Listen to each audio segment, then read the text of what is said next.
Ladies and gentlemen, Steve Harvey. Let me tell you something I've learned the hard way, through life, through mistakes, through victories, and through setbacks. Everybody doesn't need to know everything about you. In fact, one of the biggest reasons people lose peace, momentum, and confidence is because they talk too much to the wrong people. Privacy is power. Silence is strength. And wisdom is knowing what to keep to yourself. First thing you should never share with just anybody is your next move. Everybody loves to hear about your plans, but not everybody wants to see you win. Some people smile in your face and secretly hope you never make it past where you are. When you announce your plans too early, you invite opinions, doubts, negativity, and even sabotage. Let results make the noise. When you finally show up with success, no explanation will be needed. Second, never share your weaknesses with people who haven't earned your trust. Being vulnerable is powerful, but only in the right environment. The wrong people will store your pain, your fears, and your insecurities as ammunition. They won't help you heal. They'll use it to feel superior. Protect your soft spots. Share your struggles only with those who have proven they want to help you rise, not watch you fall. Third thing you should keep private is your income and financial situation. Money changes how people treat you. If they think you have less, they may look down on you. If they think you have more, they may expect favors, loans, or feel entitled to what you've worked for. Your finances are your business. Peace comes when you stop explaining your lifestyle and start living it on your own terms. Fourth, stop telling everybody about your relationship problems. Every couple has issues. Every marriage has disagreements. But when you constantly expose your partner's flaws to outsiders, you poison the relationship. People will judge, take sides, and remind you of mistakes long after you've forgiven them. Handle your relationship in private. Protect what you love. Not everybody needs a front row seat to your personal life. Fifth thing you should never share is your past mistakes with people who only see you for who you used to be. Growth scares some people. When you tell them your old story, they'll keep reading from the same page, even though you've turned the chapter. Some folks don't want to see you evolve because your growth reminds them of their comfort zone. Let your transformation speak louder than your past confession. Let me talk to you about something that can change the entire direction of your life if you learn to master it early. Never tell everybody your next move. I know it feels good to talk about your plans. I know it feels exciting to tell people what you're about to do, where you're headed, and how big you're about to become. But here's the truth most people learn too late. Your plans are fragile before they're finished. They need protection, not promotion. See, when you tell people your next move, you open the door to opinions you never asked for. Somebody will tell you it won't work. Somebody will remind you of the last time you failed. Somebody will say, "You sure you can do that?" And now, without realizing it, doubt has entered your mind. You were confident when it was just you and God. You were focused when the vision was clear.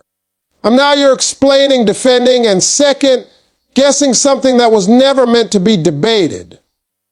Everybody claps when you talk about success, but not everybody is clapping for you. Some people clap because they're happy. Some people clap because they're counting how far they think you'll fall. There are people who don't want to see you do better than them, especially if they've known you for a long time. They're comfortable with the version of you that stayed the same. When you announce your next move, you remind them that you're willing to change, and that makes them uncomfortable. Let me tell you something real. When you talk too much about what you're going to do, you start feeling accomplished before you've done anything. Your brain gets a reward just from talking. You feel productive without producing, and that's dangerous. Because now the hunger is gone, the urgency is gone, and the discipline starts slipping. Silence keeps you hungry. Silence keeps you looking. Silence keeps you locked in. Some of the most successful people you admire didn't announce their plans. They disappeared. They worked quietly.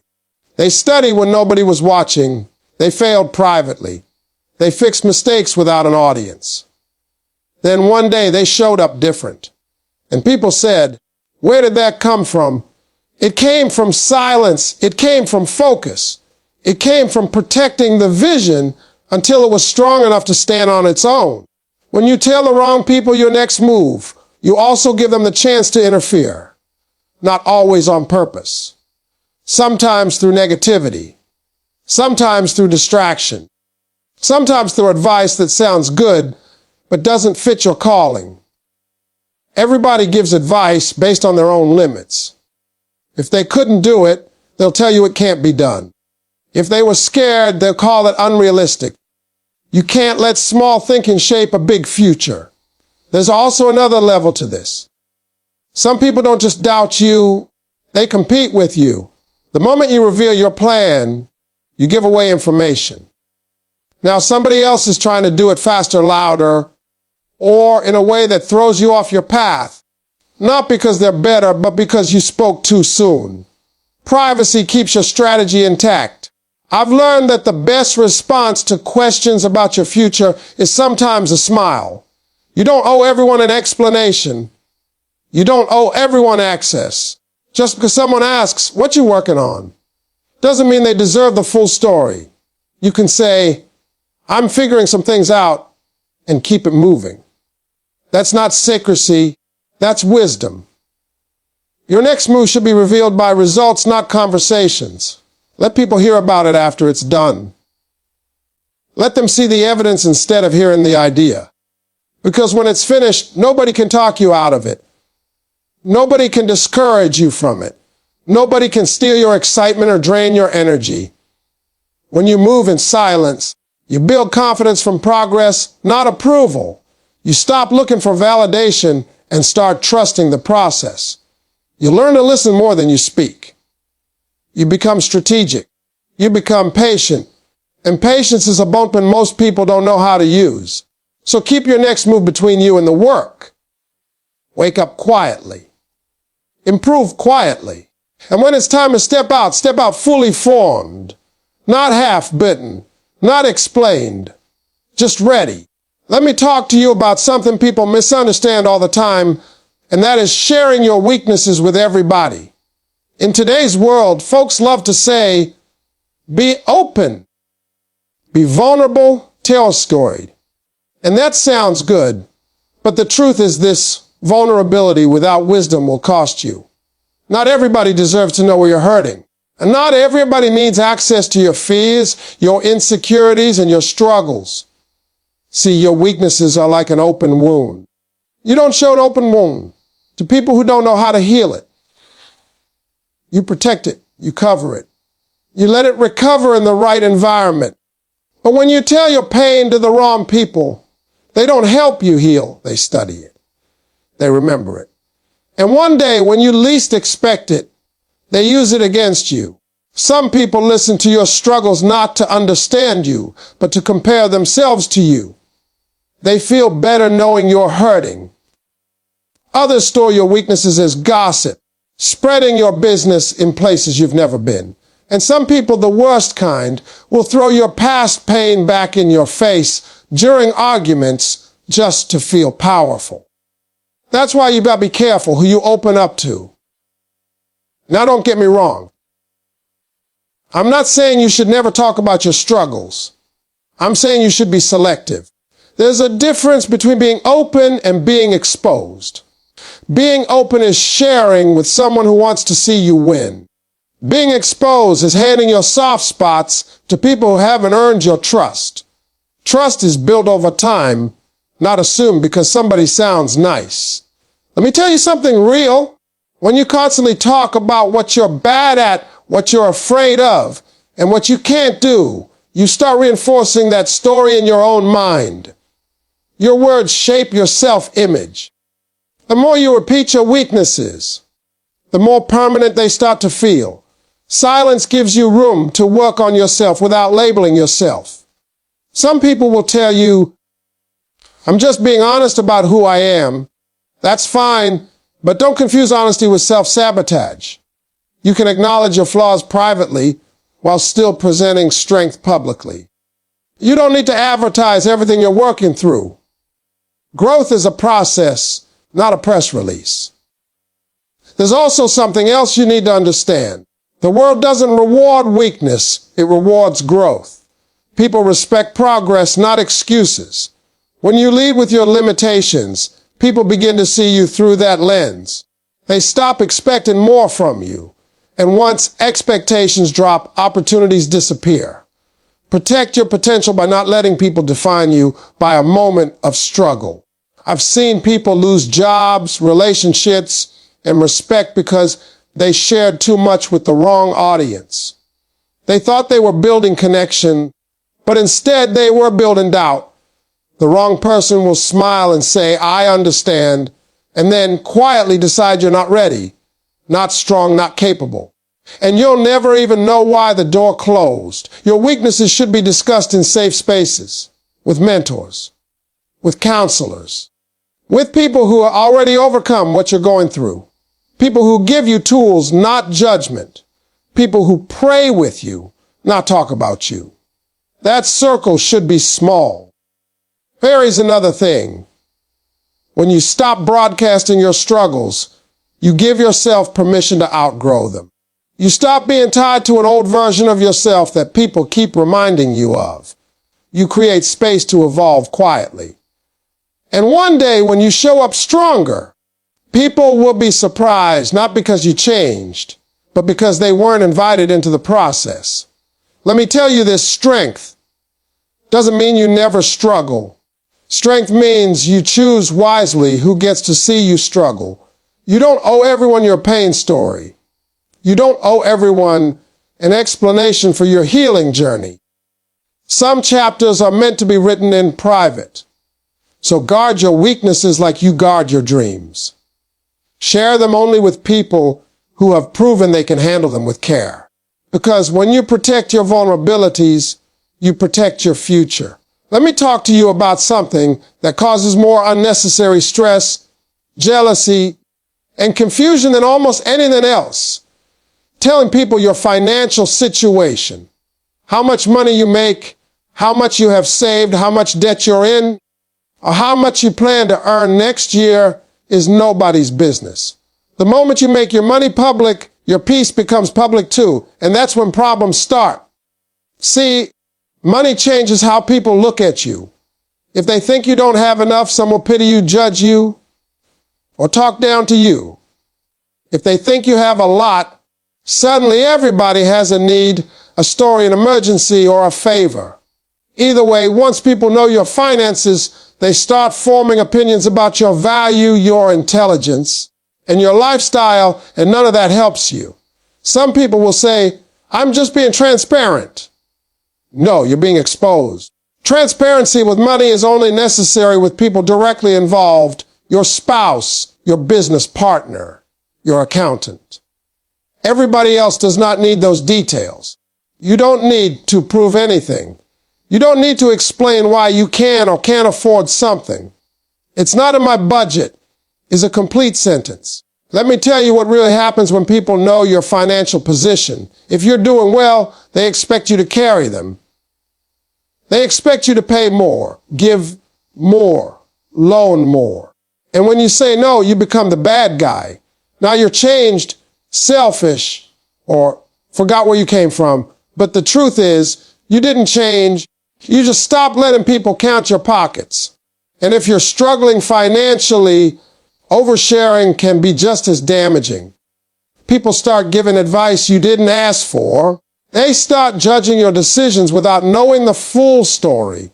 Some will even lose respect for you, not because you're incapable, but because they've never been where you are. Struggle seasons are temporary, but public judgment can last a long time. Here's another truth. When you talk too much about money, you attract comparison. People begin measuring their lives against yours, and comparison breeds jealousy. Jealousy ruins relationships. Folks start acting funny, energy changes, conversations feel different. All because information was shared that didn't need to be shared. Peace is expensive, and privacy is part of the price. I've learned that rich people don't talk about money the way broke people do. They talk about systems. They talk about discipline. They talk about mindset. They let the lifestyle speak quietly. Loud money is often insecure money. Real wealth moves silently because it understands that attention brings problems. Also understand this, when people know how much you make, they start telling you how you should live. Why you drive that car. Why you wear those clothes. Why you didn't upgrade this or downgrade that. You lose the freedom to make personal choices without commentary. And freedom is one of the main reasons people chase success in the first place. Money is emotional. It's tied to pride, fear, survival, and identity. That's why it should be handled carefully. Not everybody can separate your finances from their feelings. Some people will resent you, some will depend on you. Some will try to compete with you. None of that adds value to your life. Let me say this clearly. You don't owe anyone financial access to you just because they're family, friends, or familiar.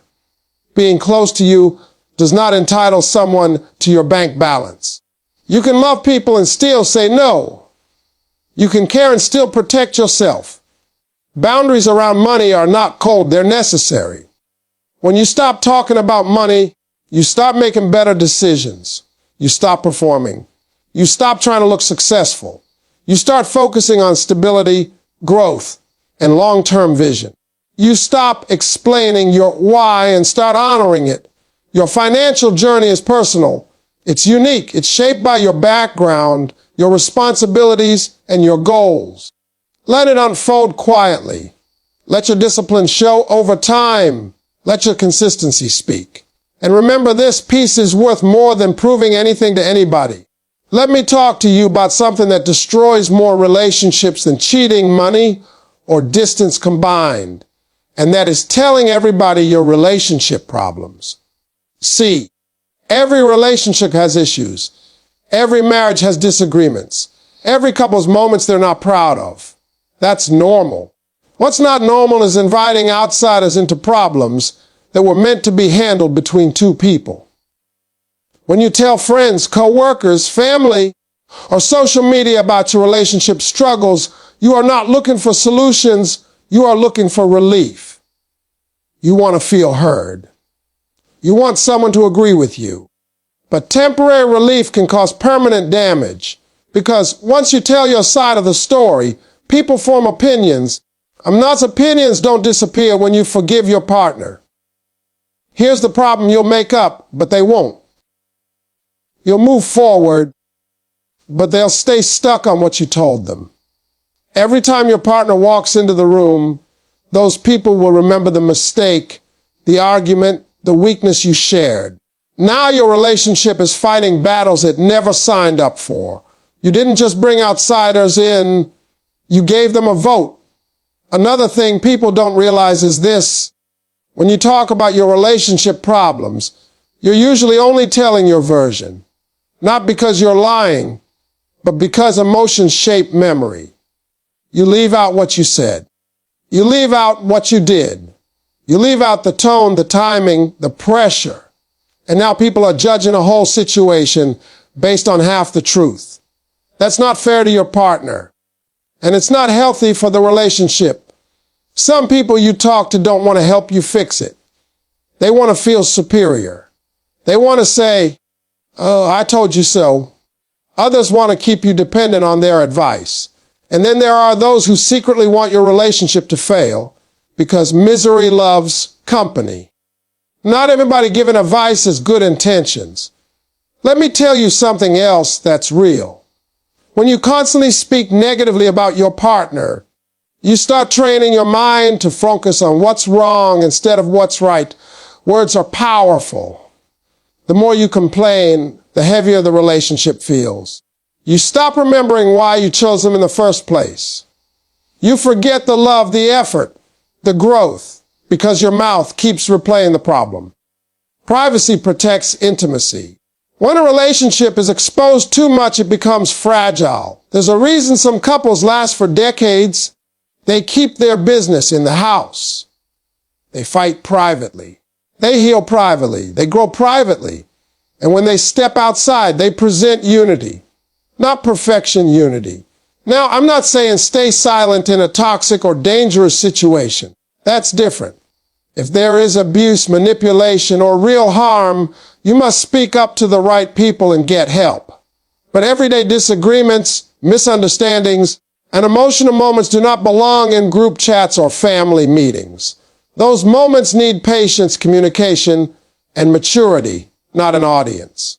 Another mistake people make is run a family every time something goes wrong. Family loves you, but family is biased. They will always be on your side, even when you're wrong. And once they don't like your partner, that dislike doesn't fade easily. You might forgive, but family remembers.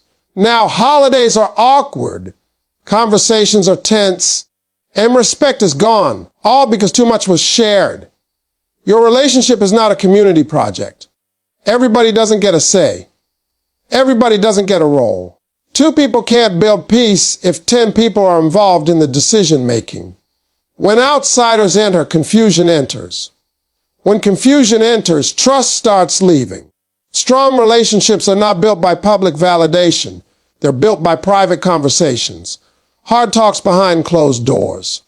Apologies that don't need witnesses. Growth that doesn't need applause.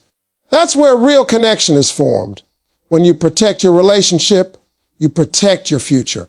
You give it room to breathe, to heal, to evolve. You stop poisoning it with outside opinions and start strengthening it with understanding and respect. So be careful who you talk to about the person you love. Not everybody deserves to hear that story. Some things are sacred. Some things need protection. And a relationship that's handled with privacy has a much better chance of surviving the storms that every couple must face. Let me talk to you about your past mistakes and why everybody does not need to know them. See, everybody has a past. Everybody has done something they're not proud of. Everybody has made decisions that if given the chance, they would do differently. That's part of being human. But the problem comes when you keep reopening old chapters with people who are committed to seeing you as the person you used to be. Some people don't want to meet the new you. They're comfortable with the old version because it makes them feel better about staying the same. When you tell them about your past mistakes, they don't hear growth, they hear confirmation. Confirmation that you're still that person in their mind. No matter how much you've changed, they keep bringing you back to where you started. You have to understand this. Not everybody celebrates transformation. Your growth exposes their stagnation. Your discipline highlights their excuses. So when you openly share your past with the wrong people, you give them a story they'll never let go of. They'll remind you of it in jokes. They'll mention it accident. They use it to question your credibility, even when you've proven yourself. Another thing people don't realize is that your past mistakes can become a label if you keep repeating them. You might say, I'm just being honest about my journey, but if you're constantly telling the same old story, you're mentally living there. Your words anchor you a version of yourself you're supposed to have outgrown. Growth requires leaving some explanations behind. There are people who don't care how far you've come. They only care where you fell. They will always measure you by your lowest moment because it gives them power. And once someone has power over your narrative, they can control how others see you. That's dangerous. Your story is yours. Don't hand it over carelessly. Now, don't misunderstand me. There's a time and place to share your past. If your story can genuinely help someone who's struggling, if it can inspire, teach, or guide in the right environment, that's different. But oversharing your mistakes in casual conversations, social settings, or with people who haven't earned to trust only reopens wounds that were healing just fine. Some people collect information the way others collect trophies. They don't want to understand you. They want something to talk about. And once your past becomes entertainment, you lose control of it. You can't explain context to everyone. You can't correct every rumor. That's why prevention is better than damage control. Let me tell you something else that's real. People will forgive you faster than they will forget. And some won't forgive you at all. They'll say they did, but deep down they'll always hold it against you.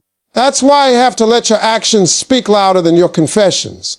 Consistency over time is a stronger apology than any story. Your past prepared you, but it does not define you. You don't owe everyone proof of how you learned the lesson. You don't owe everyone the details of your mistakes. The only people who need to know your full story are the ones walking with you into your future. When you stop explaining your past, you start building your future. You stop defending who you were and start investing in who you're becoming. You give people a chance to meet you where you are, not where you've been. Some chapters are meant to stay closed, not because you're ashamed, but because they've done their job. They taught you. They shaped you. They strengthened you. And now it's time to move forward without dragging old baggage into new seasons. Let me talk to you about something most people overlook, and that is your personal goals, dreams, and inner visions. Everybody loves to talk about where they want to go in life. Everybody wants to share their dreams, their big ideas, and the future they see for themselves. But here's the truth, not everybody needs to know what you're praying for, planning for, or working toward deep inside. Your goals start as thoughts. Thoughts are fragile. They need belief, repetition, and action to grow. When you share them too early with the wrong people, those thoughts get attacked. Somebody laughs. Somebody doubts. Somebody tells you it's unrealistic. And even if they don't say it out loud, their energy speaks loud enough to make you question yourself. Now your dream has to fight battles it wasn't ready for. Some people don't see what you see because they don't have your vision. They judge your dreams based on their own limits, their own fears, and their own past failures. They're not trying to hurt you, but their reality becomes your resistance if you listen too closely. That's why big dreams need quiet beginnings. Let me tell you something real. When you talk too much about your goals, you create pressure instead of progress. Now people are watching. How's that going? Now you feel rushed. And instead of moving at the pace of growth, you start moving at the pace of expectation. That pressure can make you quit early just to escape the feeling of being judged. There's also another danger. When you announce your dreams publicly, you start seeking approval instead of alignment. You begin shaping your goals to sound good to others rather than to feel right to you. That's when you drift away from your purpose. Dreams that require validation usually lose direction. Some people will encourage you at first, but encouragement fades when results take time. And most real dreams take time. When the excitement dies down, you're left alone with the work. That's when doubt creeps in, because now you remember all the voices that questioned you. Silence would have protected you during that phase. I've learned that the strongest dreams are built in private. Early mornings, late nights, quiet sacrifices, no announcements, no applause, just discipline, just commitment, just faith. By the time people notice, the foundation is already solid.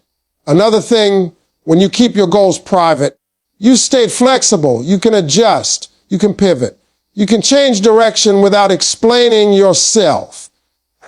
But when you've told everybody what you're going to do, you feel locked in. Pride keeps you stuck in plans that no longer fit you. Privacy gives you freedom. Not everyone who asks about your goals is rooting for you. Some are curious. Some are comparing. Some are hoping you fail so they can feel better about staying the same. You don't need that energy attached to your vision. Dreams grow better in environments that are calm and protected. This doesn't mean you never share your goals. It means you choose wisely. Share with mentors who've already walked the path. Share with people who give guidance, not opinions. Share with those who challenge you to work harder, not those who just clap and disappear. When you stop talking about your goals and start working on them, something powerful happens. Your confidence comes from action. Your belief gets stronger